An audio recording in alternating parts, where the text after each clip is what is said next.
box that comes up. Great, thank you. So we tend this meeting to focus on solutions from some local to larger issues and opportunities. And as Richmond residents to learn more about these issues and opportunities too. I have a lot of respect for anyone who works to make the city better, especially for the long hours and dedication needed to get things done as an elected official. I just recommend opening up a PDF of the City Council agenda packet just to see what I mean. It's a lot, and there's a lot that we ask of our elected officials. So thank you. It's certainly okay in these meetings to have a difference of opinion on policy. At the same time, we are respectful to each other. In addition to raising issues, we ask that the candidates and participants also, to the extent possible, pose alternatives too. We're starting out with 5 kind of broad-based topic areas that each includes some background or contextual information. I think, if anything else, to give a flavor of what elected official has to kind of balance in decisions. They come out of questions that were submitted to date, and each topic area should take about 10 minutes total. You'll each have 2 minutes to respond, and you'll be given a 15-second remaining alert to close, and that'll be done by Shelley. Please feel free to note if you have any experience working on these topic areas, but our main task is to describe what your approach would be to any potential solutions that you haven't already previously mentioned or want to expand upon. Some of these questions are posed as either-or questions, and that's just for simplicity reasons. After that, we'll have an opportunity about 20 minutes for questions from the audience. Folks, if you have a question, please try to write it in the chat during the first segment. Often many times there are too many questions for the time available. So preference will be given to topics that haven't been asked or have the greatest interest to the greatest number of neighbors. We'll do the best we can. So we'll close with 2-minute closing statements from the candidates. And so the first thing we'd like to do, and we'll take these in alphabetical order, and then just rotate among each of you.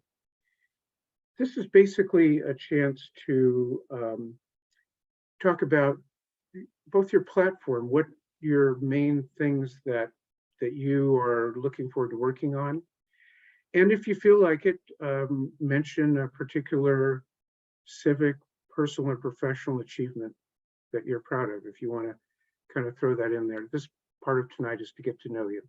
So let me start off with and I just used Mr. just to be consistent with Mr. Bates.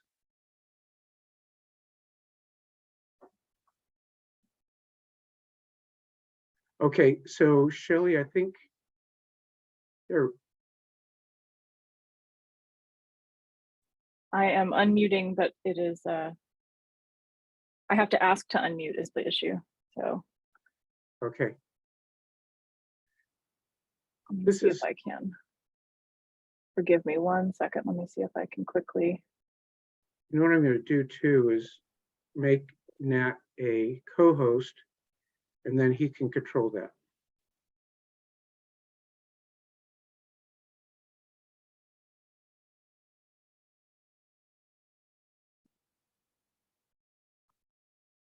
Yeah, I'm not able to unmute him myself. Matt, you can unmute? Unmute. There we Okay, go. perfect. But I have no visual contact. Well, we're good. We got you now. Can you see me? Oh, yeah, I can Yes. see you and hear you. Thanks. Okay, well, I'll try to correct the problem after I conclude with my opening statement. Are you ready for me? Go ahead. Yes.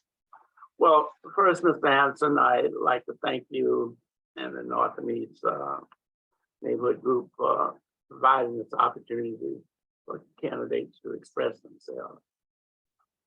I've been your city councilman for a decade. Twice I've served as the mayor.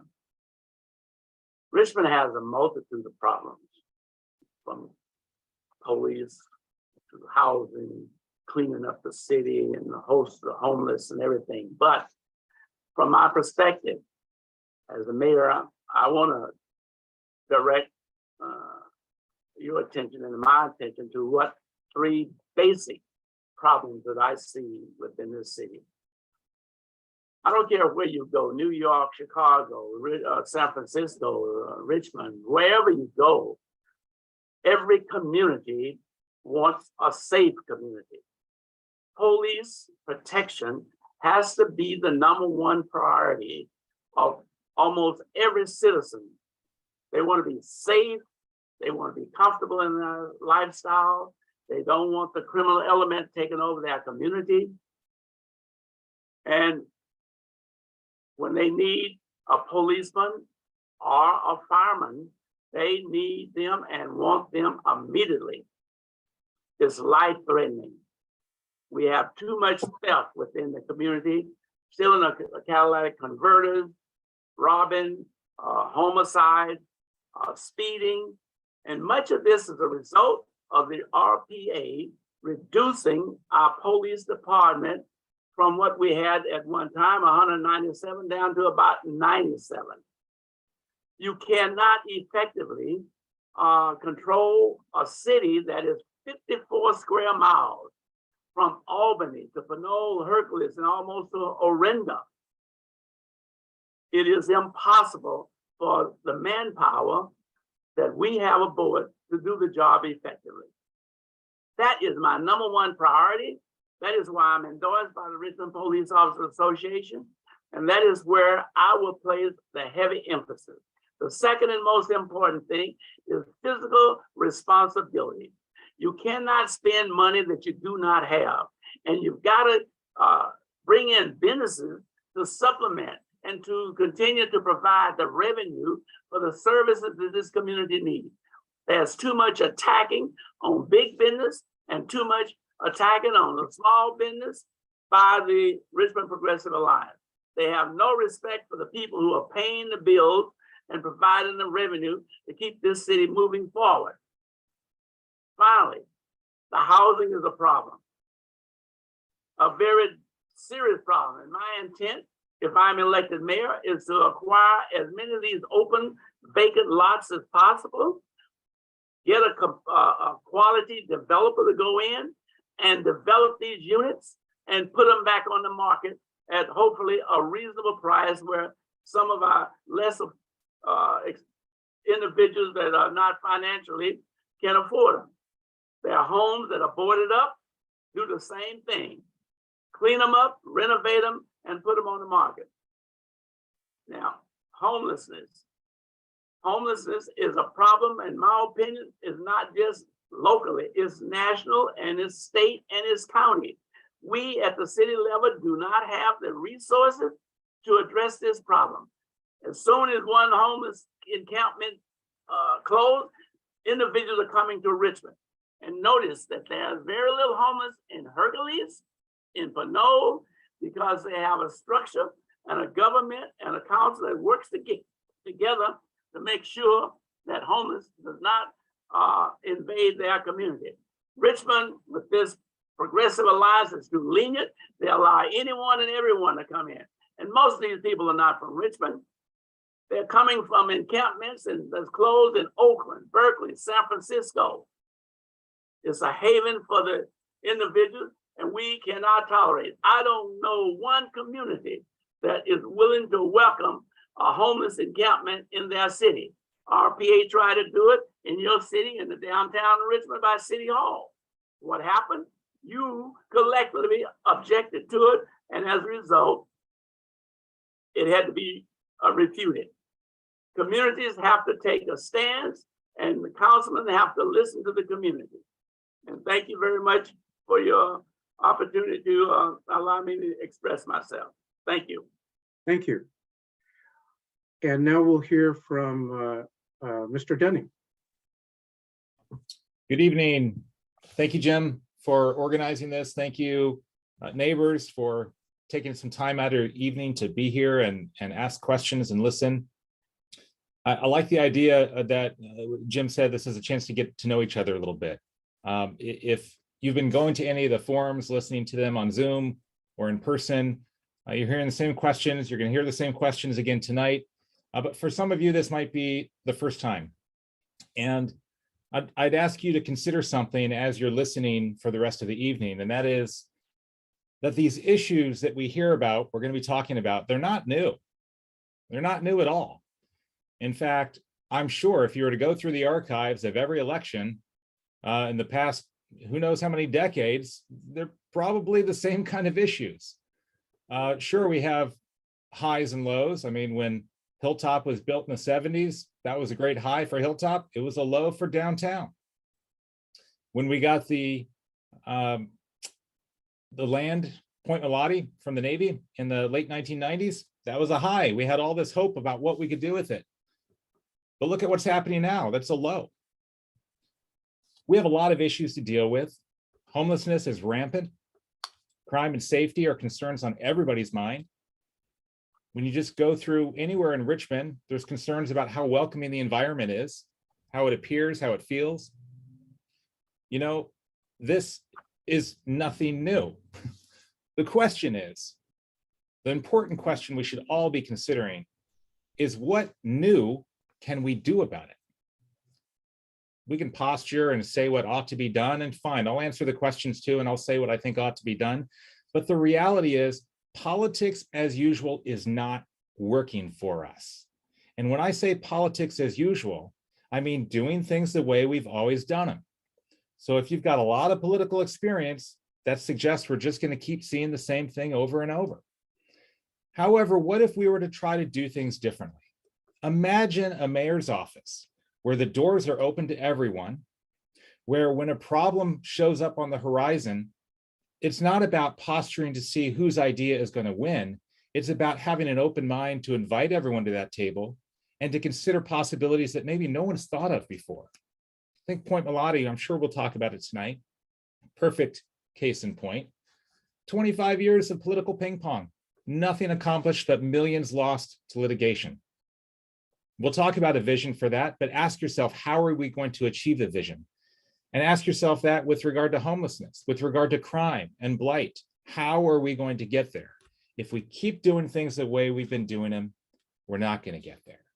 And so that's why I'm bringing a completely different resume to the table. Now, for some, that might feel risky because it's different. Sure it is. But I'm bringing 20 years of experience of working with some of the most divided contexts in the world, including 6 years with Israelis and Palestinians. I worked with John Lewis in Washington, D.C. for 5 years, or about 6 years, actually. I went to Alabama with him 4 times and was deeply immersed in understanding the last 5 or 6 decades of race relations in our country. These are the types of experiences that have inspired me, and that's why I'm here tonight. Thank you. Okay, great. Thank you. We'll get the timer to work here. Thank you, Mr. Dunning. So, Mr. Martinez, turn this over to you.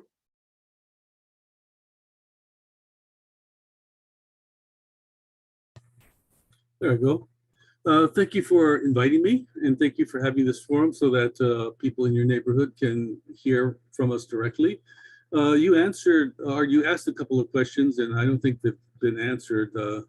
But one of the questions was, what have I done? And there are many things that I've done as a council member.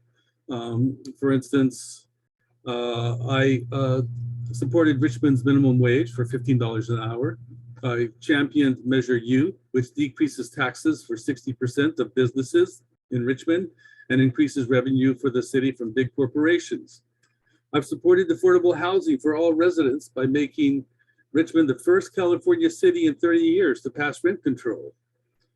I've approved multiple developments, including Miraflores, the new hacienda on Barrett, Harbor Way Senior Housing, and stood against developers taking a financial advantage of the city at Point Molate.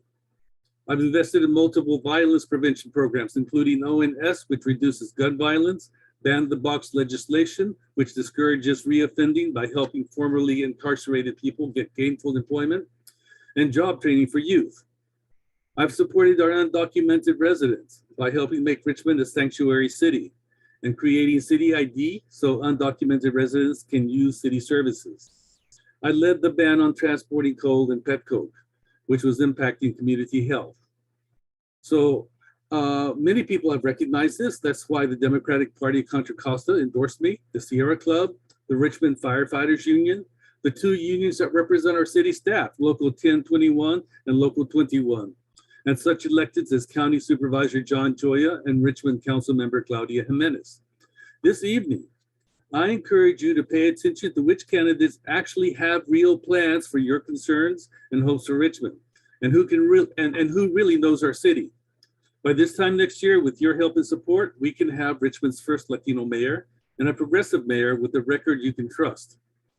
A record that shows that I am here for the people of Richmond. I hope I can count on your vote.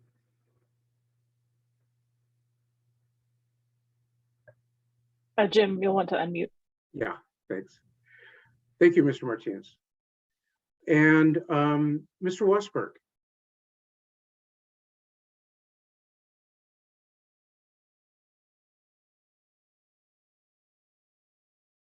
Let's see. You hear me There we now? go. Yes. Yeah, I want to talk about my accomplishments I made here in Richmond. In 2004, Richmond was designated the most violent city in the state. I was with Andre Shoemake, Gerald Hatchett, Corky Bizet, the Reverend George Brown at the Black Crime Summit in 2004, the state of emergency in 2005, 10 cities in 2006 and 7, and I helped pack 10,000 Bibles. An Operation Richmond in 2010. I seen the violence for myself. I filmed it. I documented. I seen the dead bodies. I know what's going on here in Richmond. I've been in here for 60 years now. I've seen a lot of changes, and I can make a lot of changes. Now we know for a fact that we have a government not for the people, but for their people.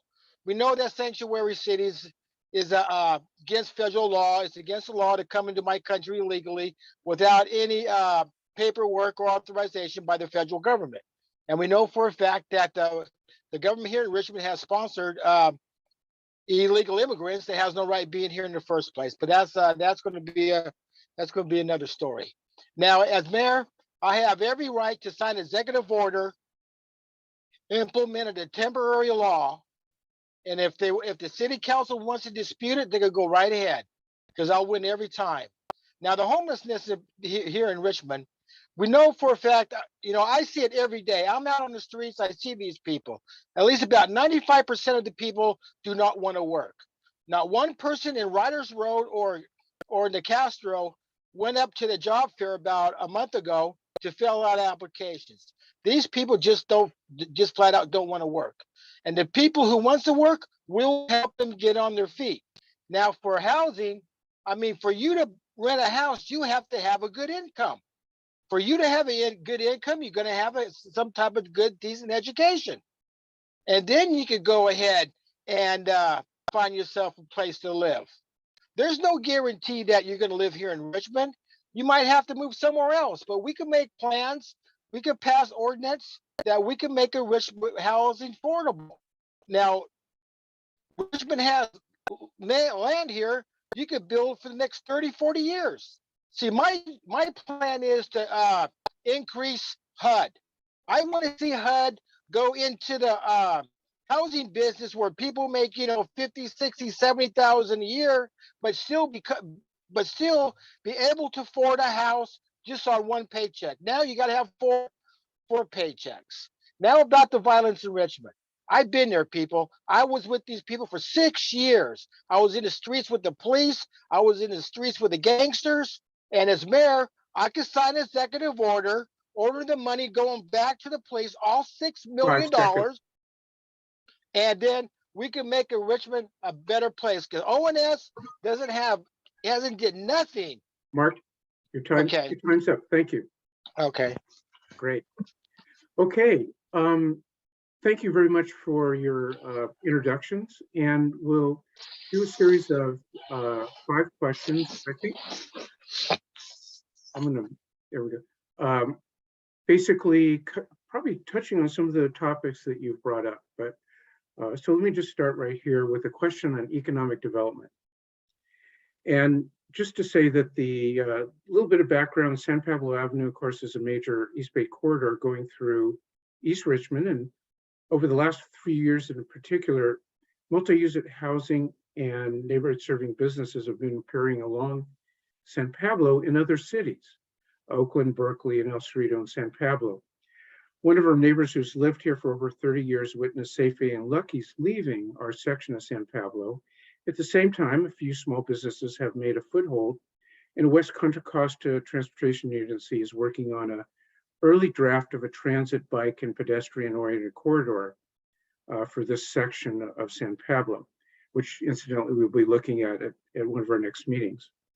So the question is, San Pablo Avenue's development involves several city departments, but what are some things that you can do as mayor to stimulate and make progress on creating walking friendly streets that people want to spend time on, attracting and sustaining neighborhood serving businesses, and attracting new housing development along this corridor? And for this, we'll start with Mr. Dunning for a 2-minute answer, please. Great question. Thank you, Jim. There's a lot of impressive progress on San Pablo Avenue. If you look at Catahoula Coffee, the Factory Bar, El Tucan, Mi Casa Grill just opened up over near McDonald. So there's some businesses starting to attract people, but we're not there yet. And the question of walkability, I think, is directly related to just how safe people feel, how welcome they feel. And part of a safe and welcoming feeling is having more people walking around. So what comes first, the chicken or the egg? Do we get lots of people walking around, going places, and then things get cleaner and safer? Or is it the other way around? Maybe it's somewhere in between. What I would do is convene a working group on this. And that's pretty much the case with any issue. We don't have the solution yet. We can talk about economic development all day long, but I'd be interested to hear from people who have the daily experiences that we could learn from. So let's get some of those business leaders together who have been pioneers in this area, and let's learn from them. Let's see what works, what doesn't work. Are there issues around hours? Are there issues around various policies for how to deal with conflicts that arise? What works? What can we learn from each other?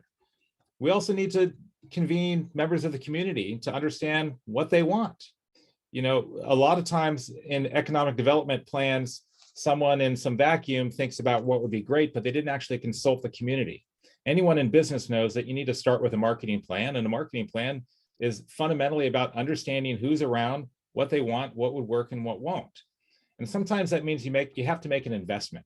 You have to put something down that isn't attracting people right away in hopes that it will. And so, it's sad to see some small businesses try to open and then nobody shows up, and so then they shut down. I forget the percentage, but it's a very low percentage of small businesses across America that actually are sustainable. So it's one thing to have an idea, it's another thing to see it through. And I think to see through ideas about how we can improve the San Pablo corridor requires really getting everyone to the table, learning from what works, and building on that. Thank you.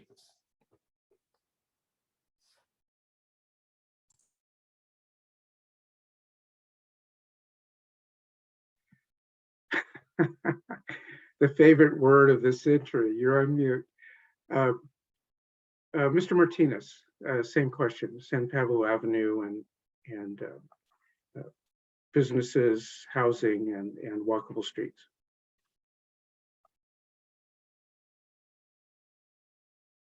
There I go.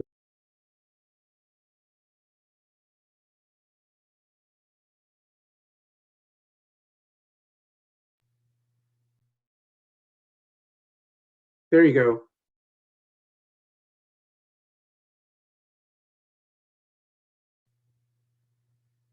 Okay. Wow. Went back and forth a few times there. Okay, so as a major artery of multiple cities, San Pablo avenues become increasingly congested with cars, particularly when acting as an alternative route to Interstate 80. But it also supports the highest bus ridership in both Contra Costa and Alameda counties.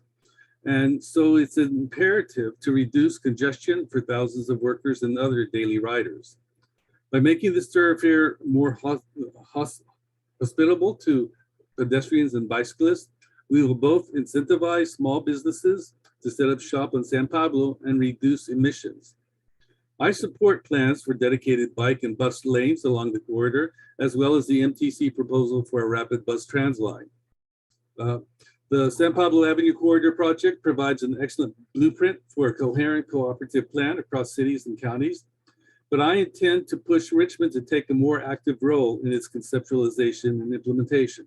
So we already have people at the table. We have people talking about it. It's been a topic that's been going on for a long time, as many of us know.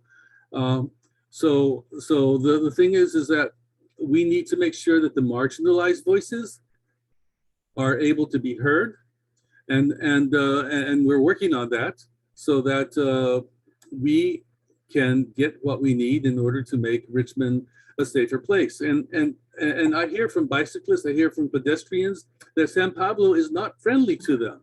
They need to feel safe in walking, not because there's not other people there, but because there's too much traffic and it's not a safe place to walk. So we need to consider that when we consider plans. Great. Thank you. So, Mr. Wassberg, and if anybody wants me to repeat the question, I'd be happy to. San Pablo Avenue? There we go. Just there we go. Yeah. Go ahead. Yeah. Hello? Yeah, We can hear you. You're good. Okay. Yeah. Why don't you go ahead and repeat the question? Sure. Happy to. So, San Pablo Avenues, it involves several city departments already. But what are some things that you can do as mayor to stimulate and make progress on creating, walkable, friendly streets, attracting and sustaining neighborhood serving businesses, and attracting new housing development along this corridor? Well, I take the bus every day. I'm down San Pablo Avenue every day. I go to BART. I ride my bicycle. And for what I can understand is there's not much you can really do with San Pablo Avenue streetwise. I mean, it depends how much you could widen the street and put in bike lanes. But I would like to see a neighborhood where they could have when people could just walk down the street, a couple blocks and go to the store. I mean, like I say, we have to find a plan where we could like widen the streets down on San Pablo Avenue, where we could put a bike lane there. Pretty sure they have a small bike lane there. I walk the avenue down there on San Pablo on the sidewalks, and from my own perspective, I could feel safe walking down the street, walking on the sidewalks. But it depends what kind of area you live in to feel safe. You walk down the Iron Triangle on Central. Well, sure, you're going to be looking over your back all the time because that's the most dangerous place in Richmond. But if you go up San Pablo Avenue, you walk down on the sidewalk, you're going to feel a lot more safer. It all depends what area you live in and how much we could widen the street. And we have to get together with the planning commission. We have to hear from the community on plans on how to really do this, because we just can't go out and start tearing up the streets and widening the sidewalks. 15-second warning. Okay. Like I say, we have to develop a plan with the planning commission. We have to hear from the public. And for housing, I like to see more affordable housing. I like to see HUD expand so we could go ahead and start taking care of our community. Thank you. Thank you. And Mr. Bates.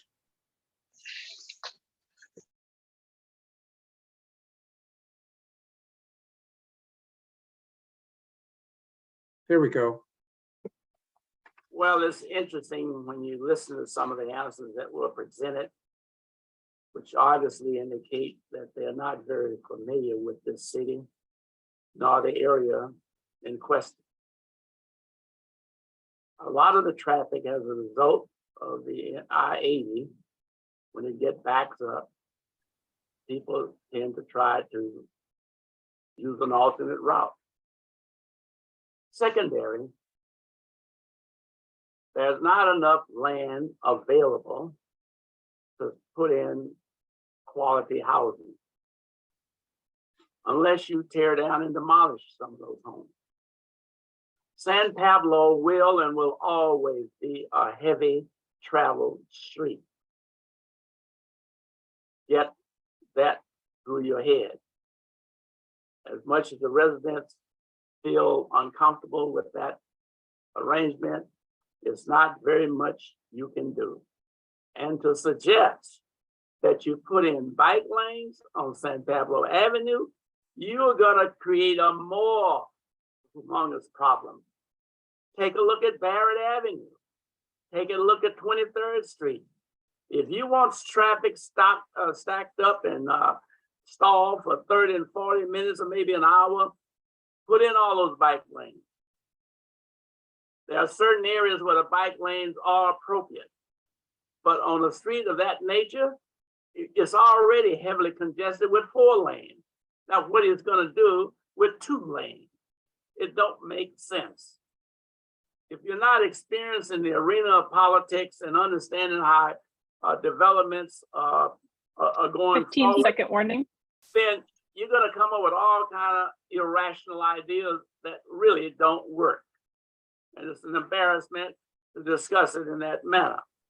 So be patient and try to work with the developers, friendly, those who want to come into the city. And it's probably not going to be large developers. They're going to be small mom and dad coffee shops and a few others. San Pablo Avenue is totally infiltrated right now with businesses, and there is not enough room to put additional large businesses in that location. Thank you. Thank you. Okay, so we're going to move to a question about housing. I mean, from an observer, the major housing developments approved over the last several years or many years in the city have largely been, seems to be more of the expensive shoreline condominium projects. Many average, as we know, many average income city residents, including teachers and many local families who currently rent, simply can't afford them, including the children of families who live here, the young adults. Affordable housing is a difficult proposition in a tight housing market with high construction costs. It's just a reality. Given these real life obstacles, is there anything that you can do as mayor to start to bring in more housing units for lower and moderate income families? And we'll be starting with Mr. Martinez.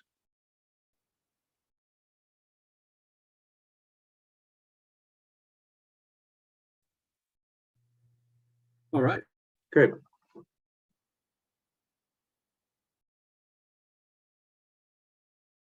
Oh.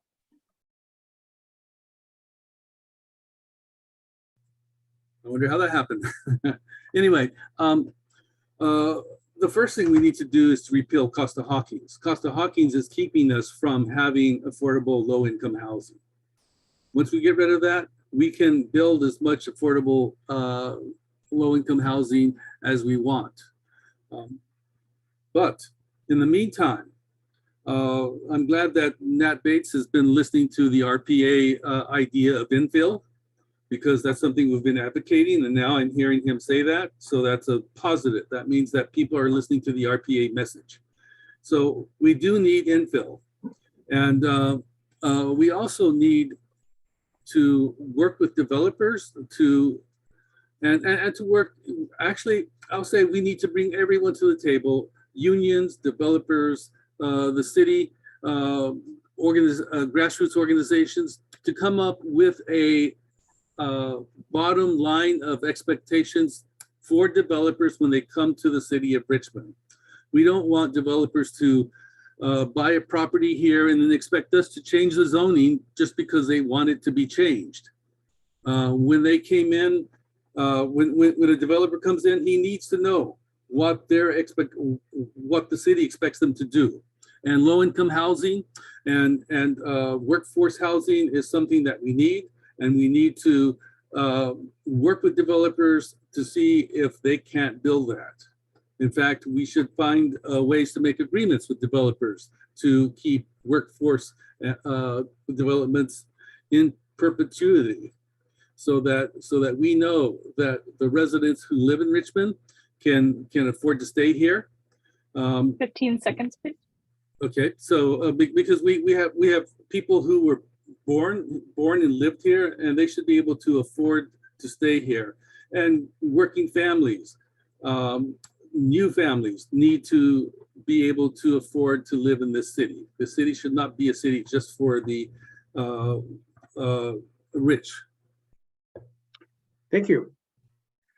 Mr. Wassberg, a question on affordable housing. And again, if anybody wants me to reread the question, I'd be happy to.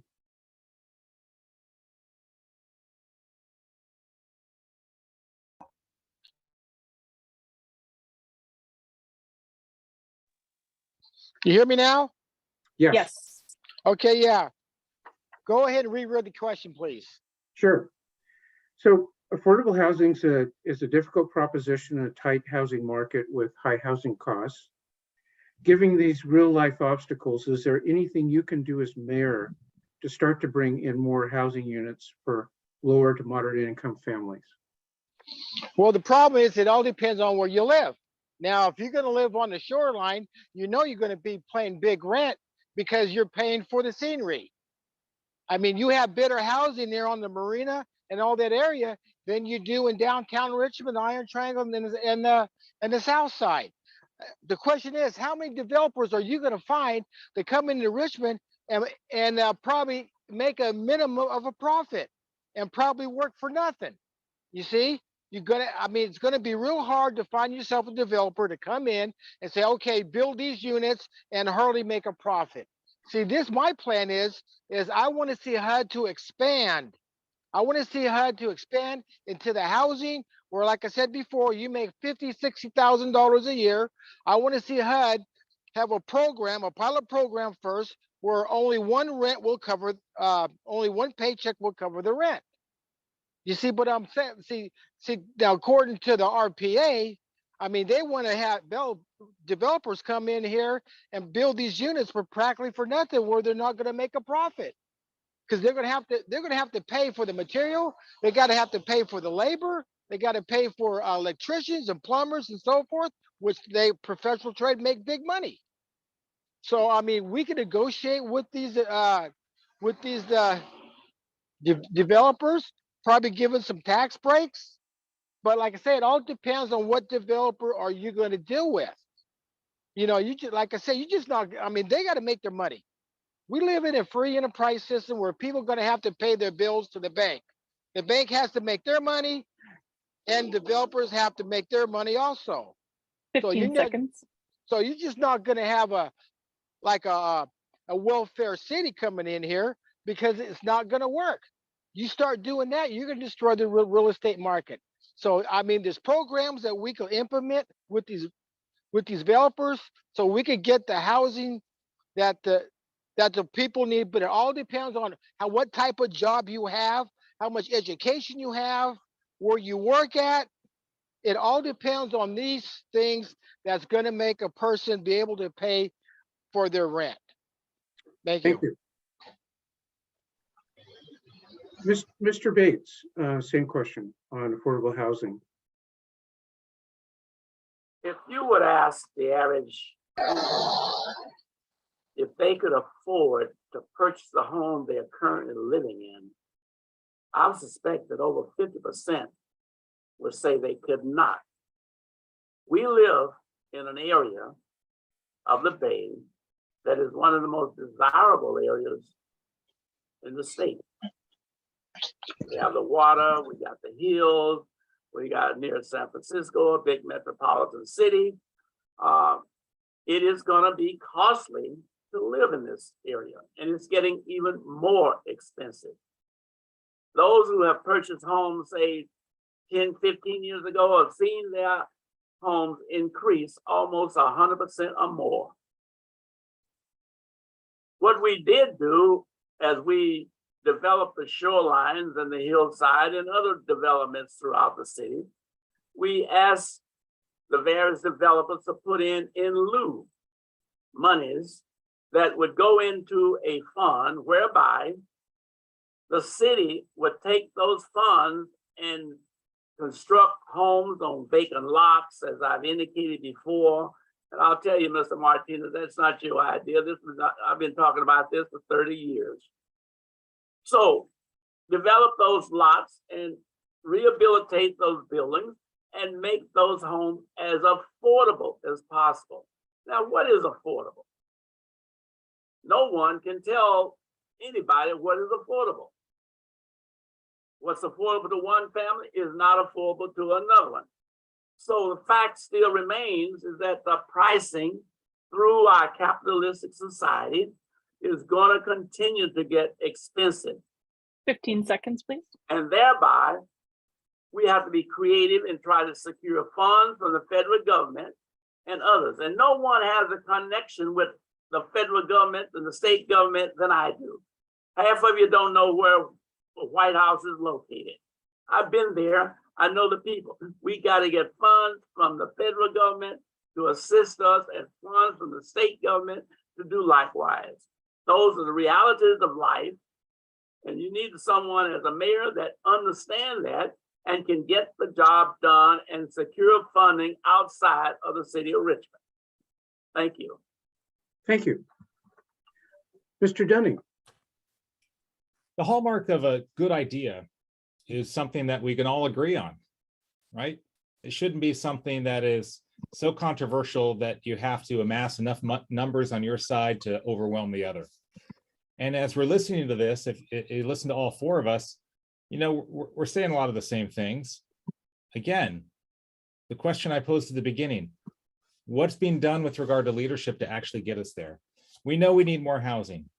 We know that sources for supporting housing come from both public subsidies and, you know, support for people that can't pay market rate, as well as building more houses. There's a lot of obstacles for that. Yeah, we need infill, we need high density housing in urban areas, convenient to transportation and other services. We could talk about that all day, sound bites, we all know it. But the question is, why isn't it happening? It's interesting to hear what's going on here. You know, Mr. Martinez is taking credit for what Nat Bates said. And then Mr. Martinez just mentioned that we need to get everyone to the table. And boy, that's music to my ears. The question is, when you get everyone to the table, what do you do there? Do you own the table and impose your will on others and say, this is the way it's going to be? Or do you genuinely listen? And if you're genuinely listening, that means you're not coming to the table with a pre-cooked idea of what you think ought to be. That doesn't mean you can't come with ideas. Of course, come with ideas. But the best ideas are yet to come, and they're going to come when we co-create them. It's not just fluff. It's not just talk. Think practically about why there's so many obstacles to getting things done. Just watch any of our city council meetings. The topic of housing and affordable housing that comes up again and again and again. And then you find yourself listening to a developer proposing a plan that the city council just shoots down because some people there just didn't like it.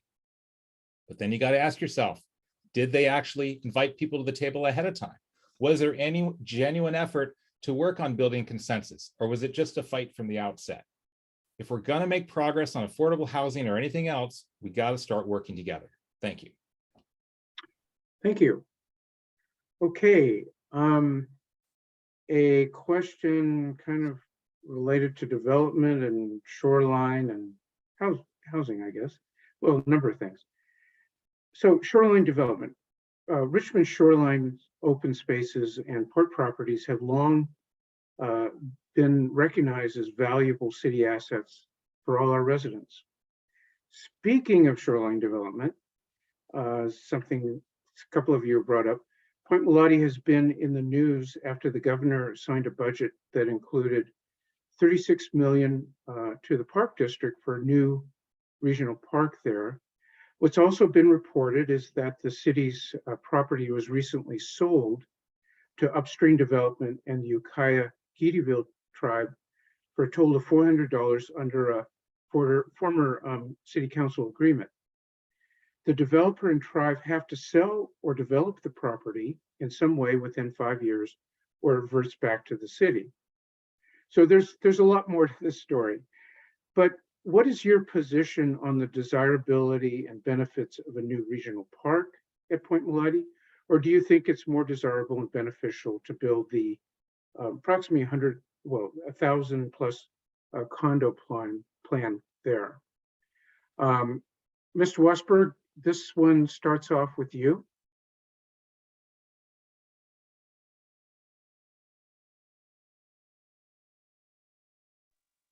You hear There we me go. now? Yes. Well, years ago, I used to go out there fishing all the time at Point Molate. We used to go out by the wellness station up there. And my own personal opinion as mayor, I will try everything I can to make it out of a park. Because like I say, you're right on the shoreline. You have the old wine building there. It looks like an old evil castle where you have it. It does. You take a good look at it. It looks like a castle. I mean, that place been there for 100 years. They need to make that a historical landmark. And I like to see some cafes among the shoreline. Make it into a park. Since the Navy owned it for years, you could put some military stuff on there. But my own personal opinion, Point Molate was not meant to built on. It's right by the shoreline. I mean, if you're going to build by the shoreline, you are going to pay some big bucks on rent because you are paying for the scenery. This is what you're paying for. I mean, we have the best shoreline probably in the United States, as far as I'm concerned. But the question is, are you willing to build on Point Molate and you have to probably $5,000 going to cost you for rent? It doesn't make sense to me. I like to see it a historical park.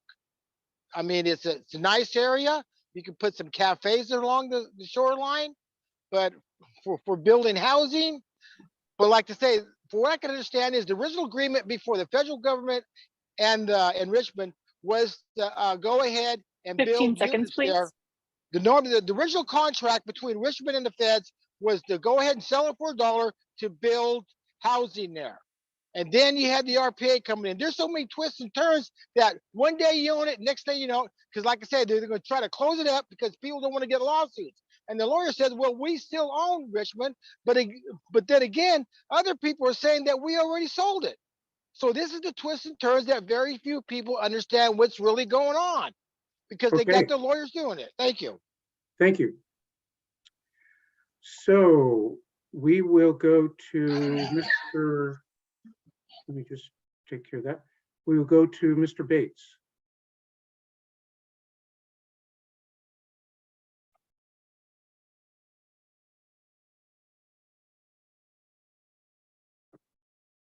Mr. Bates?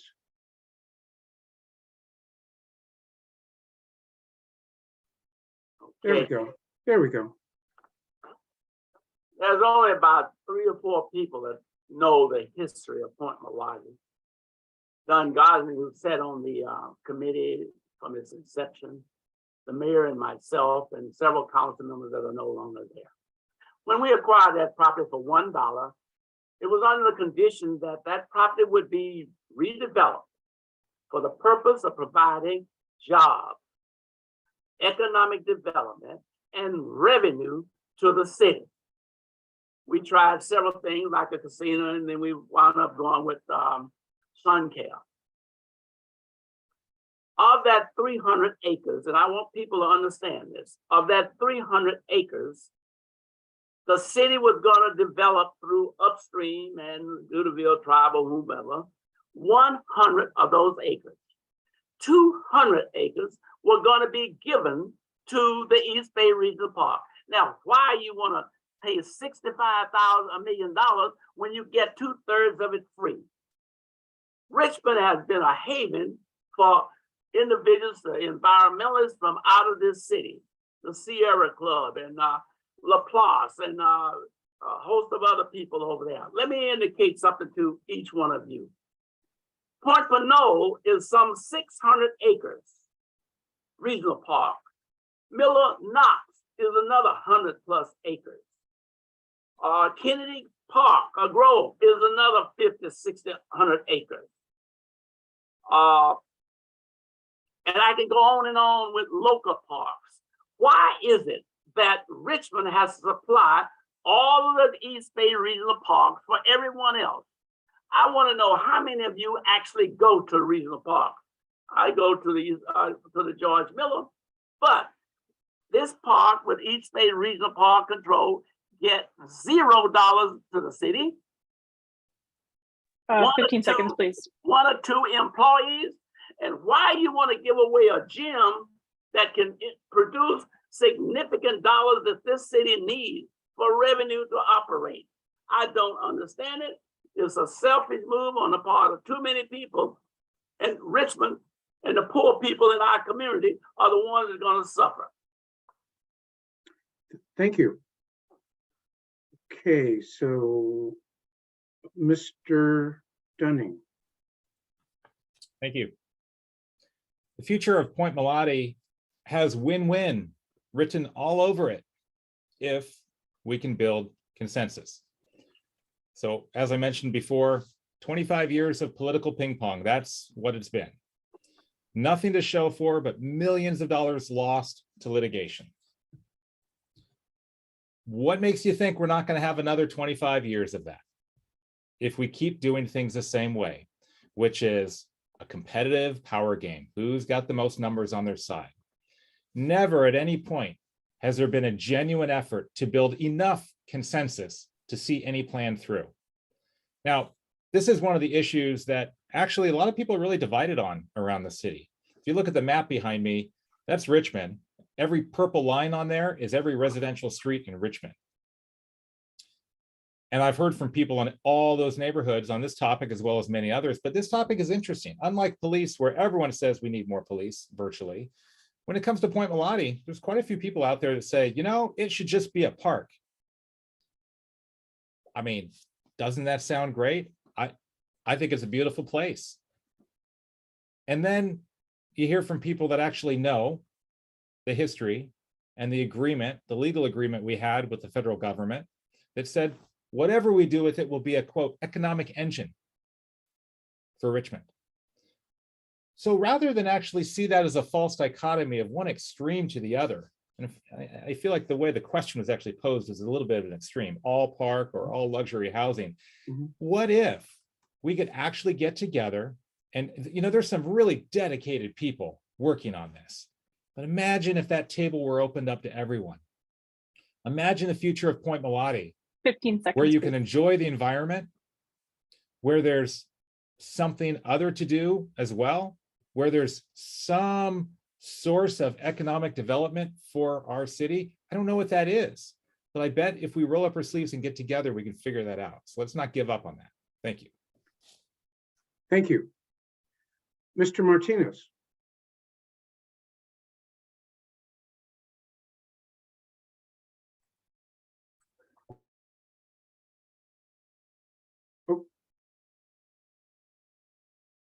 You know, I might be doing that to you with this mute button. So if I am, I apologize. Okay, yeah. You know, I want to go back to the idea of infill.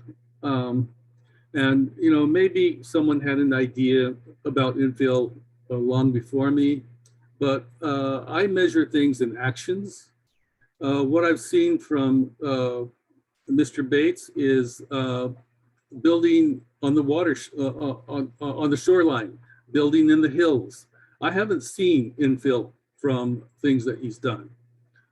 And as far as a good idea being something that everyone can agree on, I think if someone has a great idea and only some people can see the greatness of that idea, conversation turns it into a mediocre idea.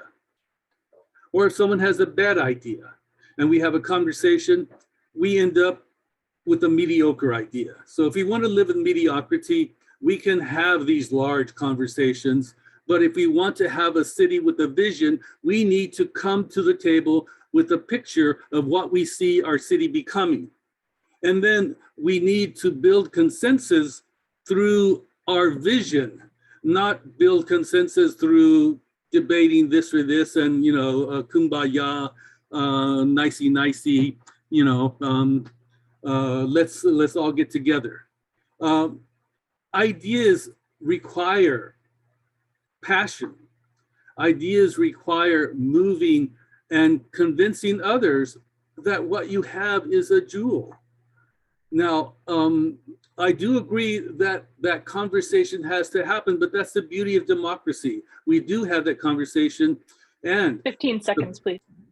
And whoever can convince, whoever can build consensus around their idea is the one who ends up helping the city realize itself. And we have to make sure that we don't allow developers to take advantage of the city, such as SunCal was trying to do with their development plan. It's we have to look out for ourselves. Thank you. Okay, this will be the the last of this kind of topical questions. And I probably have kind of mixed up the rotation a little bit. If so, we'll get back there. And this has to do with public safety and policing. Anyone who's followed the city budget, some of the mailbox flyers, and the work of the Reimagined Public Safety Task Force knows that the overall approach to public safety and police staffing has been a hotly debated topic. Now, this is just my understanding from what I picked up from council meetings, going back through some past council meetings and pulling together a few bits of information. In 2021, the City Council approved $6.38 million in funding for youth employment, exploring a community-based crisis response program for Richmond, unhoused interventions, and a gun violence prevention and intervention. Of this, approximately $3 million came from the Richmond Police Department budget, primarily from unfilled positions at the time. The total RPD budget for the current year, if, looking at the last budget, is approximately $73 million.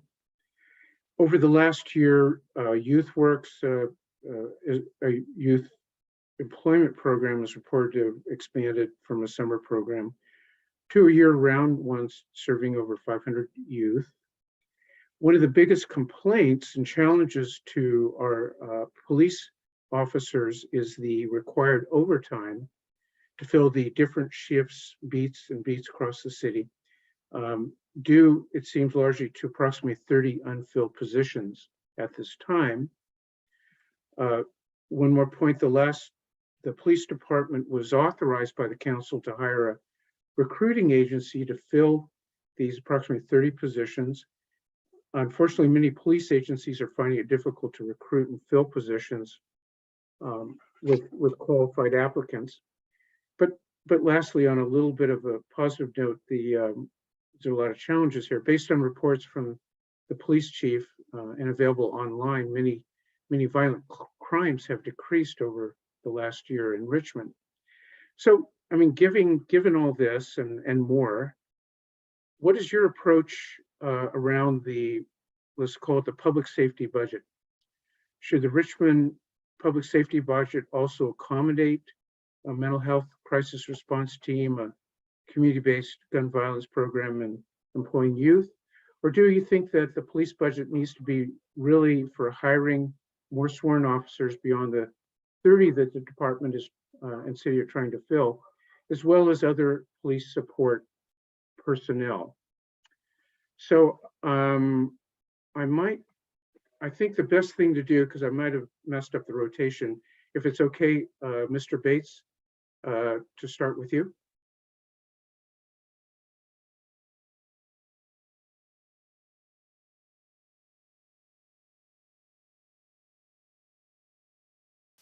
Well, time does not permit me to explain my position fully. But I can say this: crime has increased significantly. We've had, I think, 4 homicides last month. Additionally, Cadillac converters are all being stolen from cars all over the city. And I'll ask this community, when is the last time have you seen a police vehicle drive through your neighborhood? No one on this council running for mayor understands and appreciates the work of the police department more than I.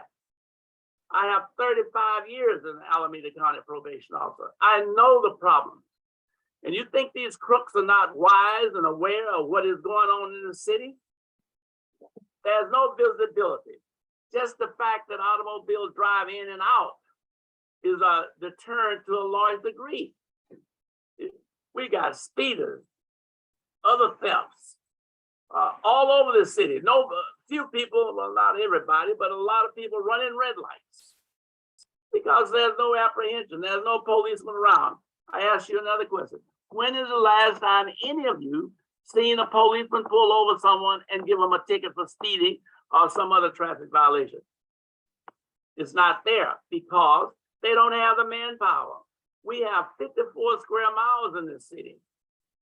And we are down. At one point, we had 197 officers when the Obama administration acknowledged that Richmond was one of the finest community policing in the state. 15 seconds, please. We're down to what, about 97. This RPA and the re-imaging committee have taken what happened in Minneapolis with George Floyd and destroyed this police department almost. And I'll tell you lastly, if we don't do something to help Chief French, don't be surprised that another city don't come in here and grab her. We need strong people that are police supported, and that is one of the reasons why I am endorsed by the police department. I will fight for them, and I will make sure and do everything I can to get their manpower up where they're not working 20 hours a day with forced overtime. That is completely ridiculous. Thank you.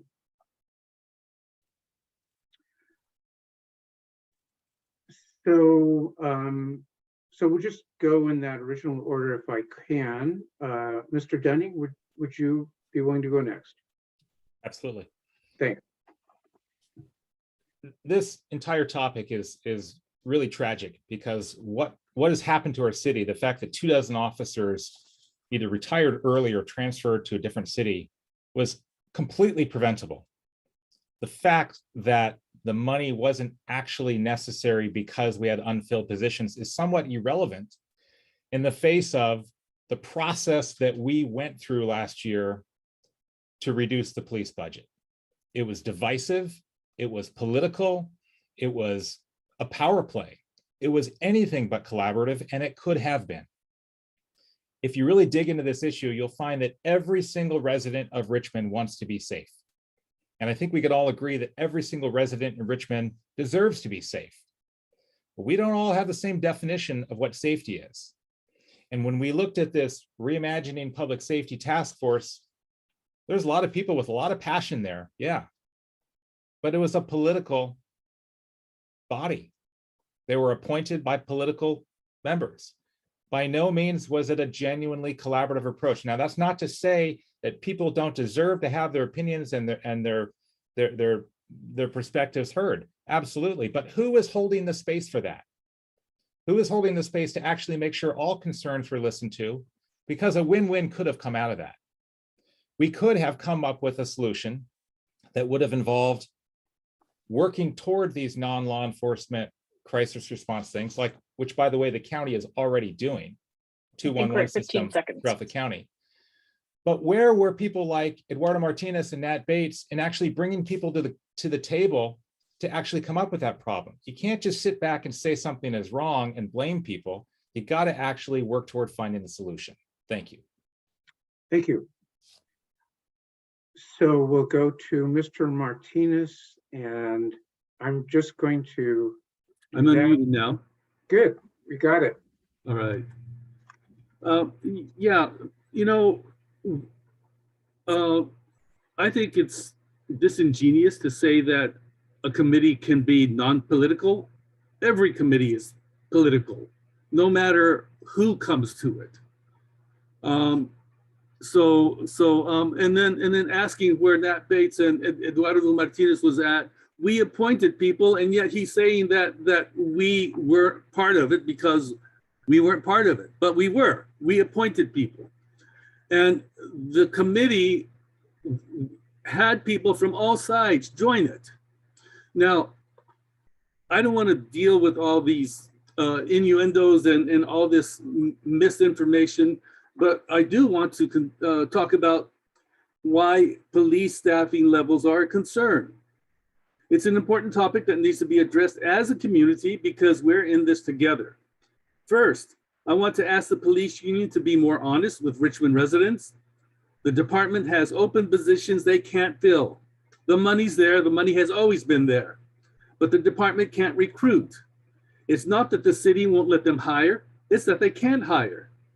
And why can't they hire? Not because of police defunding, not because the city won't let them, but because there's a national shortage of people wanting to become policemen. Even the International Police Chiefs Association has concluded there are numerous factors contributing to this shortage, many of them generational, and we can't blame one factor for people not wanting a certain type of job anymore. So let me be clear on my position on hiring. I support the police on filling the positions they have budgeted and have been unable to fill for the past several years. As a council member, I supported us hiring a special firm to improve officer recruitment and retention, and police contract negotiations are going well. So we need crime prevention strategies that include other public safety workers, and that's what we voted for. So similarly, the police union should see our efforts to bring in other public safety programs as a way to support their work. Thank you. And Mr. Wassberg. And if you like, I could reread the question.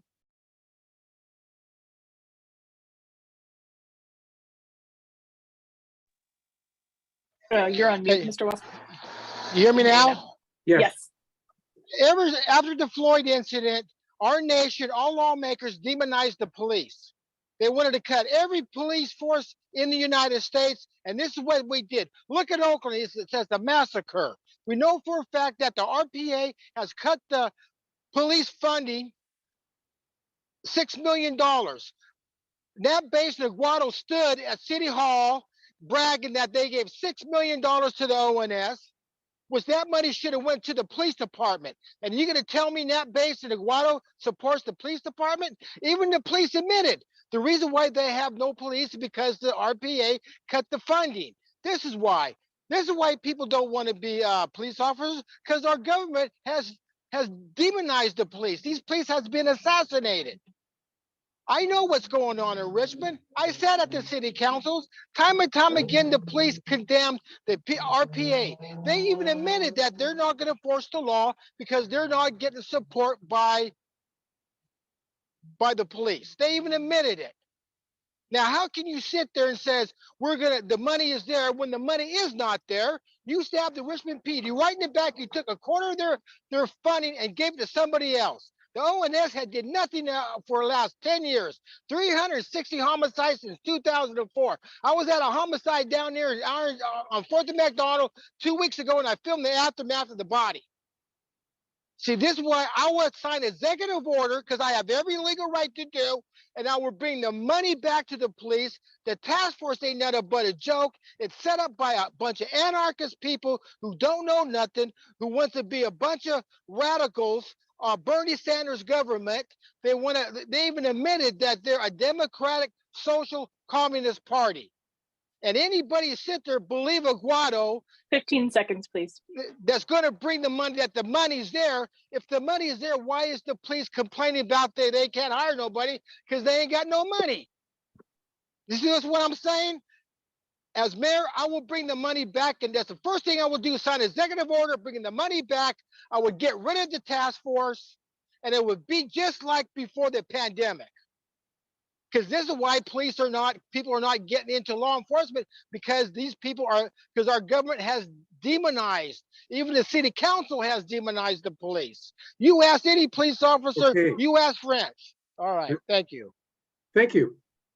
Okay, we're going to thank you, everybody, for your handling each of these questions. We're going to switch over to questions from the folks who are on the call. We have some in chat, and I would just say, if you have a question that you haven't put up yet, please write it up. I'll be turning this over to Shelley very shortly. I'll just say we did have one more question on climate change. And this is really kind of just, we're going to make it into an informational piece just to say that with the Inflation Reduction Act passed by Congress, there will be millions available to local governments and homeowners for climate-related actions. And we want to just press that we want the city to take advantage of this, including for residents so that are informed about tax credits for electrical upgrades, home weatherization, converting to gas to electrical appliance, and more. So we'll leave it right there in the interest of time. And Shelley, can I turn over the chat questions to you? Yeah, we have one question currently. We're going to do 2 minutes each person, correct? Or whoever we think has a response to the question. So the first question is, do you take corporate contributions? If so, who has donated to your campaign? And let's do everybody. On my screen, I've got Eduardo Martinez first, so we can start with you.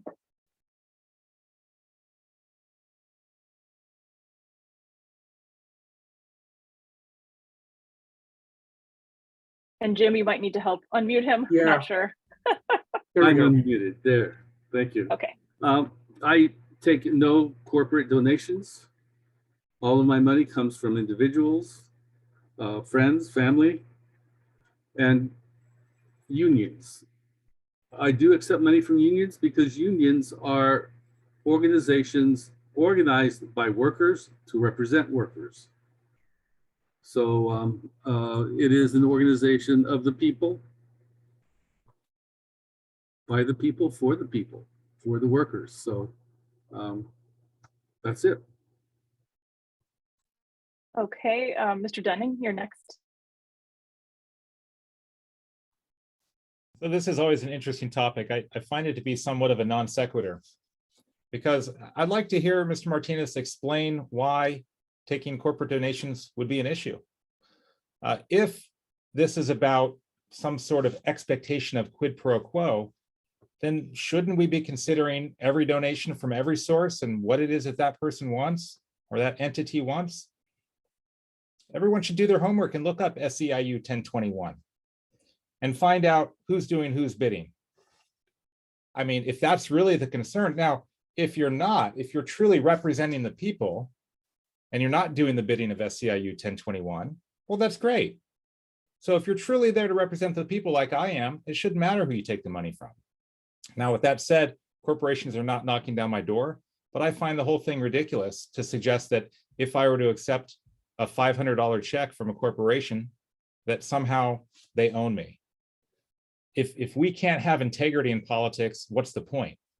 Well, actually, maybe we ought to consider the last several decades of politics and consider where we are right now and consider whom our leaders are representing. To answer the question directly, my Form 460 that I filed at the end of July has one $500 check on it from a local corporation. And that was Sims Metal. Now, some people are going to salivate over that thinking, oh, evil, evil. Well, they're a recycling company, and I wanted to go and tour their facility to see what goes on there. So I did. They invited me in. I understood the way the operation works. And I also understood concerns that the community had. And the question I left them with at the end was, if the community has any concerns, will you come to the table in good faith to 15 problem seconds, solve? please. And they said they would. So if accepting a $500 check from them is a problem, I'd like someone to please explain that. Thank you. All right, let's mix it up. Mr. Wassberg, could you please answer that question? Do you take corporate contributions? And if so, who has donated to your campaign? You hear me? Yes. Yes. Yeah. I got $5 from my lady friend and she gave me $5 and says, good luck, I hope you're mayor. I haven't got a penny from anybody. I've been using my own money. Matter of fact, I even hadn't went out and campaign yet. I had some flyers. I had some flyers made up. It cost me about $50. Okay.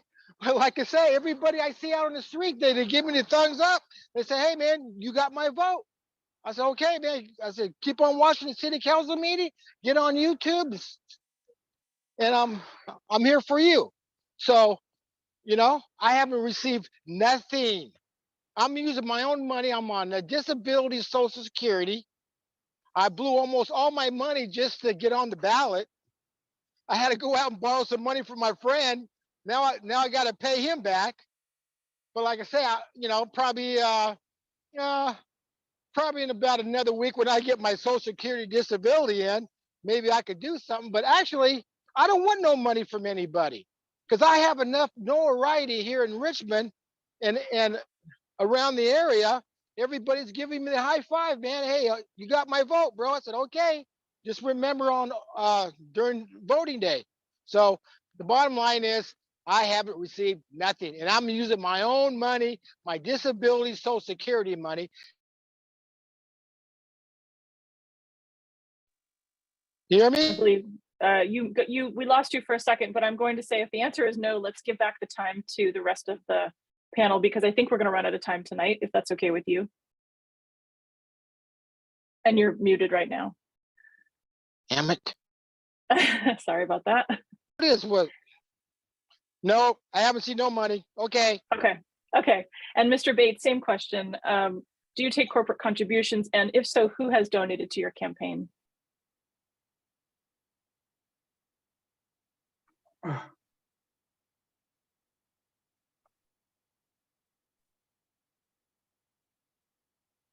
As it relates to contribution, I accept contributions from anyone who would like to support my candidacy. That is an American policy, a democratic way. All candidates run, whether you're running for the city council, Congress, or the president of the United States of America. That is the democratic right of anyone to contribute, whomever. My contributions are listed by the clerk. You can go online and secure that information. I find it very hypocritical that Mr. Martinez claimed he doesn't accept corporate money, but corporate developments in this city contribute almost 40% to the general fund, of which we receive financial support of $1,000 or thereabout a month. If you are so intent against corporate money, then why not say, I'm not going to take a salary if it's come from corporate government. Take 40% of that $1,000 and give it to charity or give it back to the city. You can't have it both ways. And no matter whether you get money from whomever, that has nothing to do with influencing my behavior and influencing how I vote. I vote the way I think is in the best interest of the city, irrespective of who it may affect or don't affect. Corporate is nothing but a contributing factor to most candidates throughout the United States. All right. Next question. Give me 1 second. I'm scrolling. Shirley, I saw one towards the top. Did we miss one? Because that was my first one. I can go, I spotted it, I can read it. It's the I have Or the schools school? and then I Yeah. have the rent control. Those are the two I've got coming. Okay, Okay, so as mayor, what will you do to help our schools, our students, and families? Let's hear from Mr. Dunning first this time. Thank you. First of all, I want to respond to Sue. Oh, I'm sorry. No, it was a message just to me. My bad. Schools. So as we all know, West Contra Costa County School District or Unified School District is its own entity. We don't have any actual direct authority over our schools as much as we'd like to. With that said, however, there are a lot of opportunities for partnership. There are a lot of aspects for how we govern having a benefit to our schools as well. Think about economic development. When our city is doing better because of more property tax from new businesses coming into town and things like that, we do better, and so does our school district. So indirectly, by working on economic development, by working on attracting and supporting healthy business growth in our city, we actually help our schools, at least with funding. But there's a lot more than money that we need to really make sure our children are getting the best possible education they can. And I think that comes back to our environment. So consider some of the fundamental questions and concerns that people across the city have with regard to the appearance, the atmosphere of Richmond, the sense of safety or lack thereof. That pertains to our schools as well. So are our school children safe on their way to and from school? Are they safe in school? Are they getting all the resources they need? Let's think of ourselves as a community here and consider that a lot of what makes education effective is not just what happens in the classroom, but what happens in the home and what happens in the community. And I'd like to see a lot more effort that we can certainly champion from a government perspective to inspire community support, to inspire tutoring and other after-school programs. And then how do we actually make sure all students are able to get to these programs? 15 seconds, You know, please. there are some great activities around town, but what if you're working all day and your student gets out at midday? How do they get there? Maybe we could be providing transportation. So there's a lot of things we could do to partner with our schools to make the environment better for everyone. Thank you. Okay, Mr. Wassberg, I'm going to ask you that same question. What will you do to help our schools, our students, and our families? You hear me now? yes, Okay. Yes. Look, okay, education starts in the home. Okay, that's where it all starts at. Because most of the parents are busy working, they're going here, they're going there, and they don't spend time with their children like they're supposed to. Now, for the school district, the city doesn't have any control over the school district. It's the county and the state that controls it. We can make recommendations. We can have after school programs. We have an after school program at LEAP who helped me get educated so I could pass the test for Chevron. You see what I'm saying? But like I say, people are going to have, they want to learn it. They want to get that education so they can get a good paying job. But like I say, it takes everybody to get involved and to help the schools prosper. I don't like to see more security in the schools. If you have to, metal detectors. We know all our schools have been getting shot up. We need to keep the school safe so the children could be safe, so they know that they could go in there and study. This is what I'm saying. But California schools came in last. The question is why? Because probably the funding is not there. They keep on laying off teachers. They keep on cutting school programs. But like I say, it takes the community to go ahead and work with the children to help these kids with their homework. And like I say, have after school programs. But like I say, the children are gonna have to want to learn it. Okay. Education is so easy right now. You can get on the internet. 15-second warning. Okay. I learned more on the internet than I do in my college class. What I'm saying is it takes everybody to support the children so they can get an education. But what I'm saying is the school needs more funding, they need more teachers, and the schools have to be safe. That's why you need more security in school. You need to keep the bad kids out, and the kids who want to learn, you support them. If these kids don't want to learn, then you put them into a continuation class like Gompers down in Okay. Richmond. Let's Okay. move on to the next person, please. I will pick Mr. Martinez next for this. So what will you do to help our schools, our students, and families?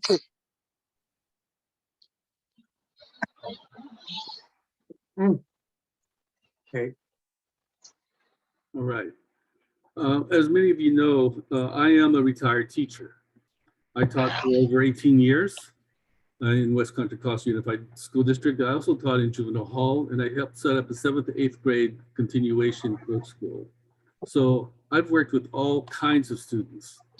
And I also know that teachers are actually first line responders, and they should be paid as frontline responders. Unfortunately, they're not. They're paid like, in fact, I've often heard the joke that if you made every school a jail, the teachers would be paid what they should be paid. And I know that's a ridiculous thing, but that's where we are. Teachers aren't paid enough. They aren't given enough respect, especially since the culture of teachers is one of sacrifice. Every teacher ends up spending their own money and little money that they get for teaching. They spend their own money to provide for their classrooms. Now, we also know that the environment is important. When I was a teacher, my elementary school teachers couldn't do their physical education curriculum, and we had to form an asthma club because they were affected by the pollution from Chevron. And they also need places to play. And as a council member, I've been working with the schools and the parks to allow the schools to use the parks that are next to them, like at Washington Park, at 15-minute reminder. All right, thank you. 15 seconds. Okay, so I will work to coordinate Richmond parks and facilities so that the schools can use them, and I will do everything to support teachers as far as I can in terms of resolutions and city relationships. Thank you. Next question, same question for Mr. Bates. So as mayor, what will you do to help our schools, our students, and families? First, I'd like to point out that when I first got on the council, that was a Richmond Unified School District. And we did have a lot of control and relationship with that body. We didn't have an elected school board at that time. Then we went to the West Contra Costa Unified School District, which was voted in by the people, which became a very independent school district that served the 5 cities and part of the county. There are only about 3 cities that continue to have schools in their city, like San Francisco and I think Oakland and Berkeley. What I would suggest, as my colleagues articulate what they're going to do and everything, read the charter. Read the City of Richmond charter. It will indicate to you and everyone that the school board is independent, that the funds that the City of Richmond receive are to be devoted to the services that we are committed to and obligated to. Having said that, naturally, we are sensitive about some of the schools being in Richmond. The only thing that the city and mayor can do is to work in collaboration, work to try to assist. We had a police department that were assigned to many of the schools. The school decided they didn't want to pay for that service, and they have their own service. Remember, they have their own elected body, just like San Pablo, El Cerrito, Pinole have their own elected body.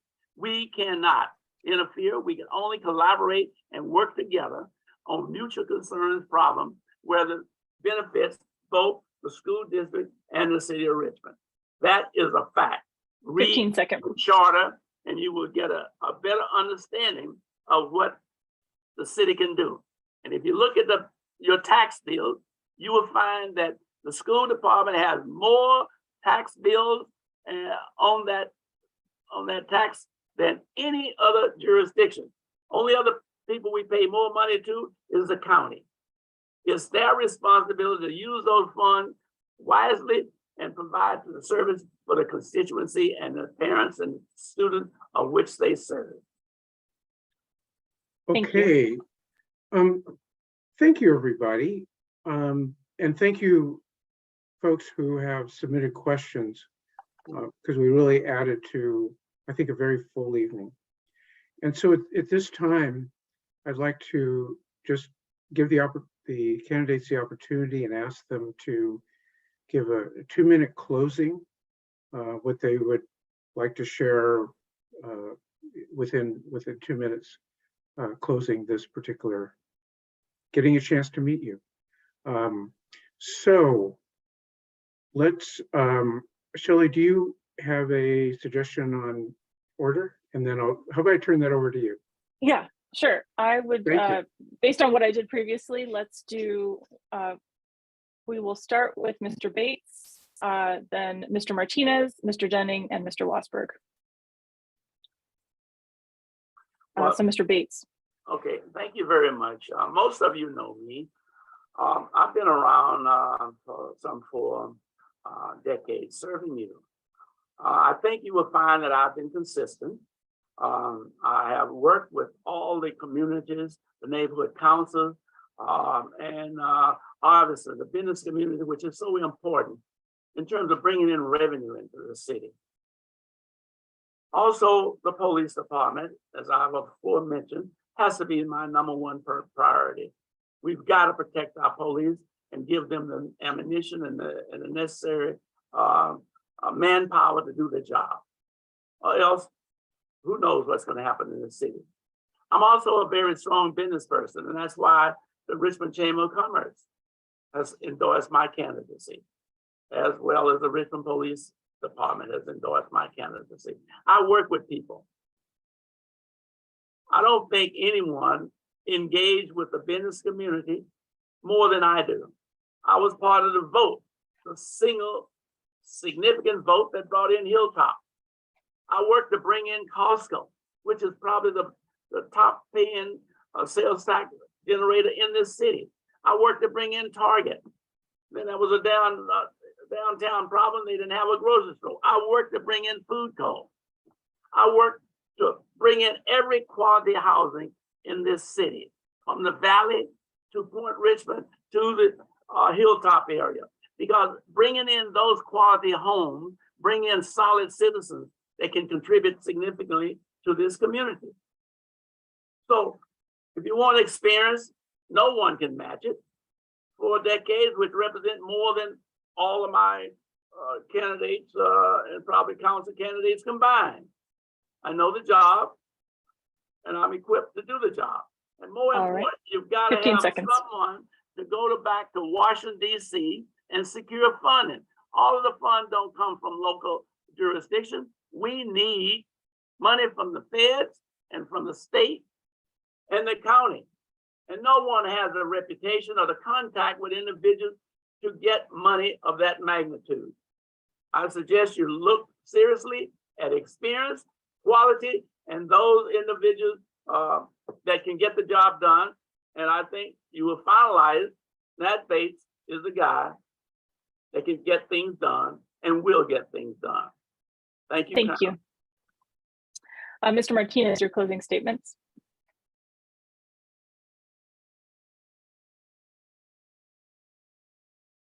All right. Thanks to all of you for coming this evening. I don't take your investment in Richmond lightly. I feel so grateful to live in the city where residents are so committed to community. In closing, I want to briefly restate my hopes for Richmond. Under my mayorship, we won't just be fighting against things like Chevron's pollution, luxury developers, corporate donors. You know where I stand there. And that resistance to big corporation interests will continue. But I'll advocate for our vision of Richmond, where our city can show itself to be the economic center and the cultural center that we already know it is. Above all, my platform prioritizes long-lasting quality investments in our city.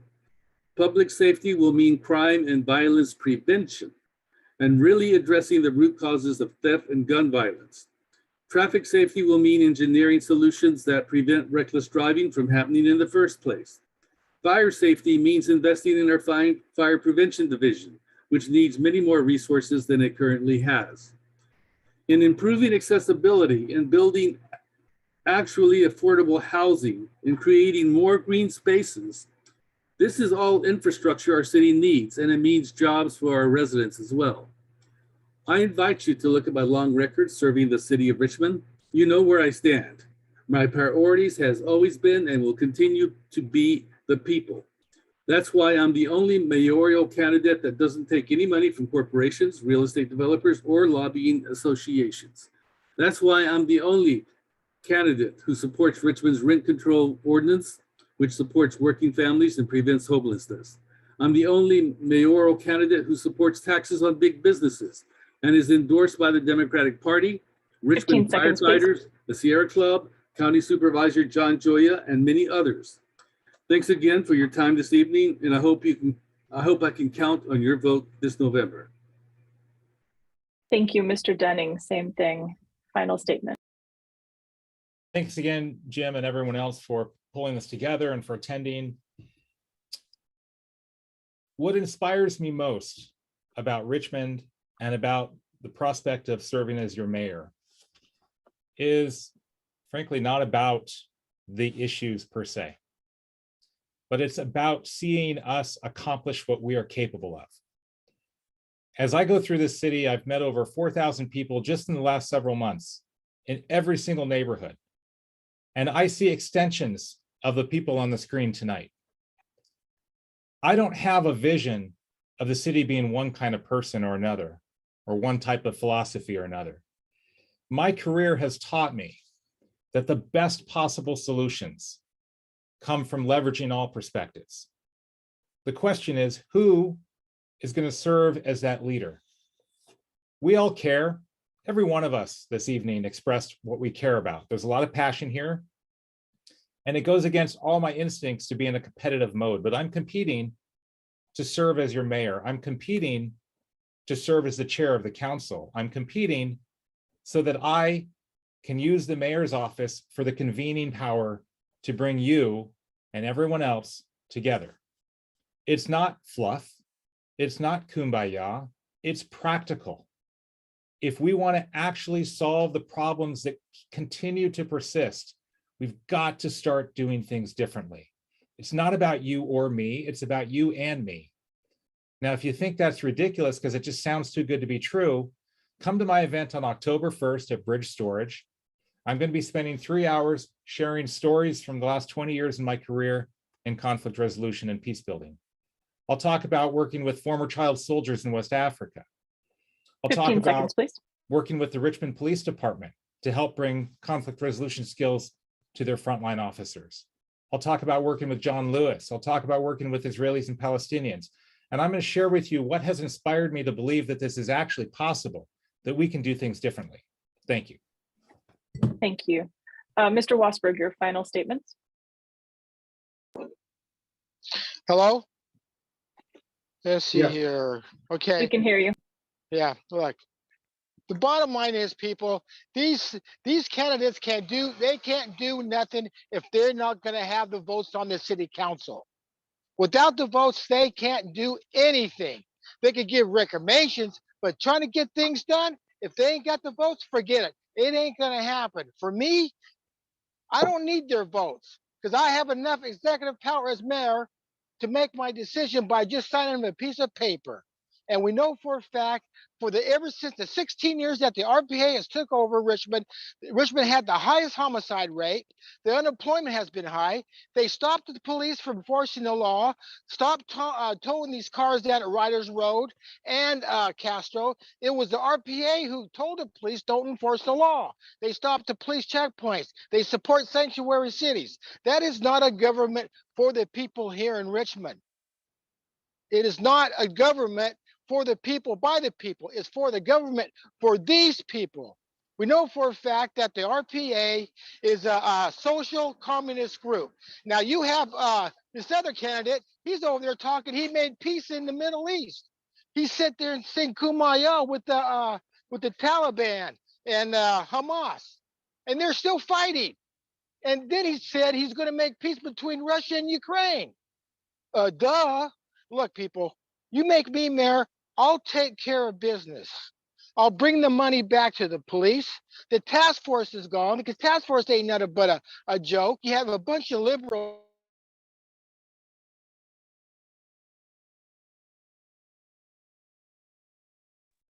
I think you might have muted yourself there. How about you hear me now? Yeah. Okay. Again, though, you've got 15 seconds at this point. Okay, like I say, you make me mayor, I will get things done just by signing a piece of paper. I've been in Richmond for 60 years. I've seen the good, the bad. I think we're having audio issues. Yeah. So Jim, I think we should hand it back to you. Okay. Mark, You hear me? Mark, I think your time's up, but I think we got your last words. Okay, all right, thank you. Thank you. And sincerely thank you to each of you. I'm speaking on behalf of Shelley, our wonderful co-moderator for tonight. Thank you, Michelle, for helping out on the Zoom also. And to each of the neighbors who are here tonight. And just on behalf of all of us, sincerely, thank you for providing your time and thoughtful responses on many complex questions. So you're welcome to hang in there a little bit. I believe that you probably have websites and other things that people can reach out through a simple Google search. And if you want to add any other way to reach out to you, this would be a good time. I'd like to indicate those who would like to know a little bit more about me, just put www.natbates with a letter 4 mayor.com, and you can read a little bit more about my history and my program. Thank you. And Shawn, you've left a phone number and an email in the chat. Yeah, the website is dunningforrichmond.com. If you search for Shawn Dunning for mayor in quotes, you'll interestingly come to Eduardo's site, which is fascinating, but you'll find me. Good job. And Eduardo, did you have any, oops, I'm sorry, way to people to contact you? Yes. You know, I actually, everywhere I go, I pass out this card here, which is my card. And on the back, I have my personal phone number, which anyone can call. That number is area code 510-712-4934. And I also have a website, which I tried to copy the link to, but let me try that again. Okay. I'll let you add that. And Mark, if people want to get in touch with you in any way. You hear me now? Yeah.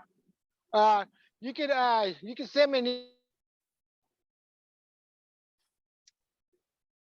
an We lost you there, Mark. huh? There we go. Okay, yeah. Mark Wassberg 56@gmail.com. And you can watch my television show. It comes on every Sunday night at 10:30 on channel 26. Tell it like it is. I got all the information there. Yeah, it comes on at channel 26 Comcast every Sunday night at 10:30. Great. Well, again, thank you very much. We have one little last bit of business that we want to take care of for our neighborhood council meeting. And really, again, thank you for your time and thoughtful responses tonight. And feel free to hang around if you'd like. So with that, I'm going to, Shelley, maybe we can go to gallery if possible. Certainly. And then, thank you. And then I'm going to ask if the architect for the deck project is available, if they could raise their hand, or the applicants themselves. I'm not seeing any hands.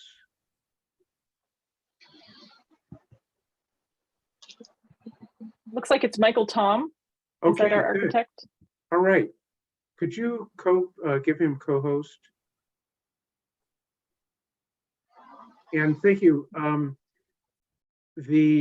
Here we go. Michael just sent he's here and okay, My name is good. Michael Tom. Hi, I'm sorry. That's okay. I'm used to Google Meet and not Zoom, so I don't know where the hand is. My name is Michael Tom. I'm the architect and representative of the owner for 685 Yuba. He recently acquired his house. He loves the house. He loves the view. I would like to share my screen with you. Can I do that? Let me see if I can try and do that.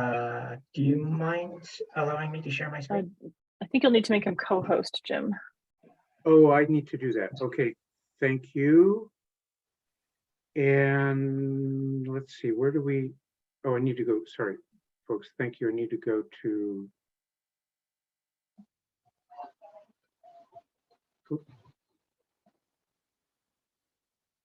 Shelley, I'm having a little bit of a, Oh, that's okay. So Brain in the freeze. participants at the very bottom of this Zoom where That's there's right. 21, that's click right. on that. On the right-hand side, Yeah. you should be able to find Michael Tom. There we go. There we go.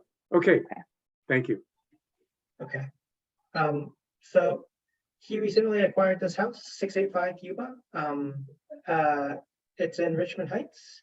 I'm sure most of you are probably familiar with it. This is his view. He loves it so much. And then realistically, he notices that his neighbor on the left and his neighbor on the right both also have decks that actually then take advantage of this view. So my client wants to actually have something similar. So he wants to actually have a deck on his on the backside of his house. Something similar to this. I can show a view of it here. It is sitting on a hill, so it does look a little bit tall, similar to his neighbors on left and right, as noted before. But it's basic redwood rear yard deck. He wants to be able to just enjoy sunsets, the view. He wants a jacuzzi in the back. Previously, there was a barbecue grill that was actually shown on deck, but I was told that this is not allowed. And of course, it is an optional program. I think that this was just furniture, furnishings, and equipment that was being shown. So, pretty straightforward. Okay, great. Thank you. If Michael, you could pull down your share screen, we can go back to the gallery, and if people need to see that again, we can pull that up. Sure. And then I'll ask if there are any questions from any of the neighbors on the call. Questions or comments? I'll just explain that some of the larger design projects we've had, major additions, things like that, come before the neighborhood councils. And then, of course, bigger projects like the Dollar Tree we hear about and have a chance to comment on. So the basic approach, Kristen, you had a question or comment. Go ahead. Let's see, I think, there we go.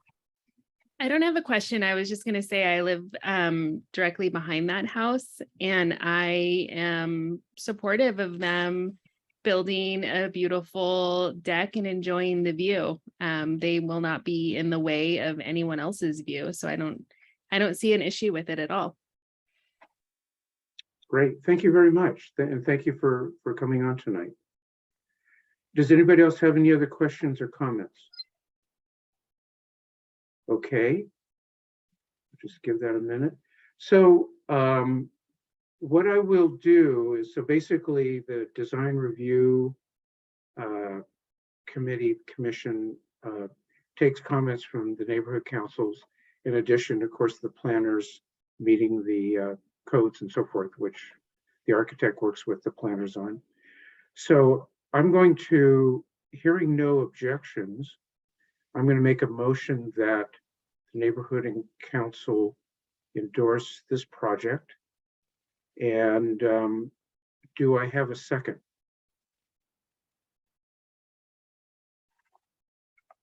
You might need to raise your hand, or I can. I'll second it. Okay. Is there any further discussion?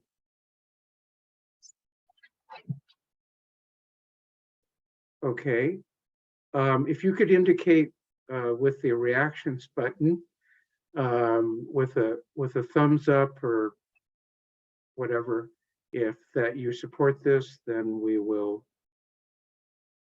call it a vote. If you're looking for that, it's at the bottom of your Zoom. There's a little smiley face with a plus.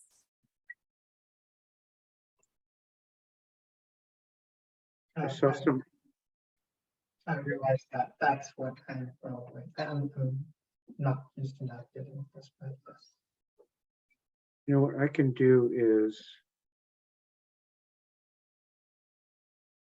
okay.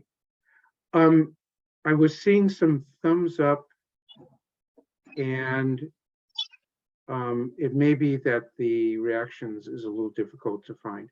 If The thumbs up. So actually, if you use the raised hand, it will stay. If you use another emoji, it will go away. Right. So That's let's go ahead, go to the bottom of your Zoom where there's a happy face and a plus symbol and click that. Then use the raise hand feature to vote. There we go. And you can always write something in the chat too if you're having trouble with that. I'm basically saying positive hands, and so basically seeing positive hands. Okay, any objections? Go ahead and Right. re-click that to lower your hand if you don't have an objection. And thank you for everybody for your patience with this. And Jennifer McKay is, okay, you're taking that clap hand down.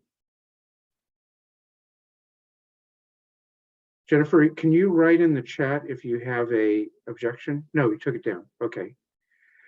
We won't do abstentions. And so it sounds like the neighborhood council raises no objection to the project. And Michael, we appreciate your coming on, and I think we're good for the evening. Oh, thank you. It was very exciting actually being a part of this. Great. Well, thank you. Cheers. Okay. And we will have an upcoming meeting scheduled for October 13th. We'll send something out ahead of time. Really appreciate everybody showing up tonight. And we've got a busy election season coming. So this is, I think, a real good start, some really good information tonight. So thank you all very much. Have a good evening, and we'll see you around the neighborhood or next time online. Thank you. And thank you again, Shelley and Michelle. Thank you. You're welcome. You're welcome. Okay.